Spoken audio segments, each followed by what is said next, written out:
আসসালামু আলাইকুম। আজকে আসলাম আপনাদের সামনে আমার এই কমলা গাছের একটা ভিডিও নিয়ে। দেখেন, মাশাল্লাহ, কি পরিমাণ কমলা দেখেন, মন ভরে গেল। আগে ছোটোবেলা মানুষের বাগানে গিয়ে দেখতাম, যে নার্সারি থেকে দেখতাম যে এমন ফলন দেখে অবাক হতাম যে আমার কাছে কি এরকম কমলা আসবে না। দেখেন, আল্লাহ পাক যতটুকু মানুষের বাগানে গিয়ে দেখতাম, আল্লাহ পাক আমার কাছে তার চেয়ে দ্বিগুণ পরিমাণ বেশি ফলন আল্লাহ পাক আমার কাছে দিয়েছে। দেখেন, এইটা হচ্ছে গিয়ে আমার ছাদ বাগানের এই প্রথম ধরন। আল্লাহর রহমতে দোয়া এটা গাছটা প্রথম ধরন। এটা একটা ডামের মাঝে মাছের হাফ ডামে গাছটি লাগানো। 1 বছর হয় আমি গাছটি লাগাইছিলাম, রোপণ করছি 1 বছর হয়। 1 বছরের ভিতরে দেখেন কি সুন্দর গাছ ভর্তি কমলা প্রতিটি সাইড। দেখেন, তারপর দেখেন এদিকে দেখেন কমলা কালার আসছে, এদিকে দেখেন কমলা কালার কালার চলে আসছে প্রতিটি গাছে, প্রতিটি সাইডে দেখেন সব সাইডে মাশাল্লাহ কমলা আছে, ভরপুর কমলা।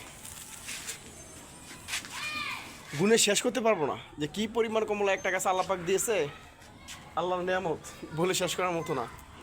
দেখেন কি পরিমাণ ফল আল্লাহর রহমতের দোয়ায় একটি গাছে।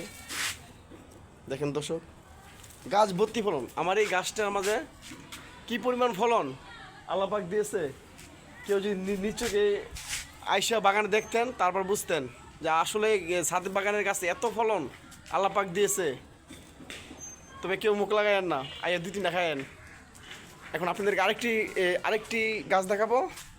দেখেন এই গাছটি দেখেন দর্শক, মাশাল্লাহ, এটার মধ্যে মাশাল্লাহ ভালো কমলা। দেখেন ডাল ভর্তি কমলা, দেখেন কি পরিমাণ কমলা, দেখে মন ভরে গেল। দেখেন কত কমলা, দেখেন 4 পাশে কমলা, শুধু এক পাশ না, শুধু একটি ডাল না, মাশাল্লাহ প্রতিটি ডাল। দেখেন দেখেন দর্শক, আপনারা সঠিক পরিচর্যা করবেন, আপনাদের বাগানে 2-1টা গাছ লাগাবেন, আপনাদের বাগানে ফল আসবে মাশাল্লাহ। দেখতে পাচ্ছেন এই যে দেখেন, দেখেন কি পরিমাণ ফলন গাছটিতে। শুধু তা না, প্রতিটি গাছে কমলা ভরি আছে। দেখেন দর্শক, ওই যে একটা গাছ দেখেন, দেখেন দেখে কার ভালো না লাগবে এরকম ফলন যদি কারো ছাদের বাগানে আসে, যে কার ভালো না লাগবে, সবারই তো ভালো লাগবে এরকম কমলা দেখে।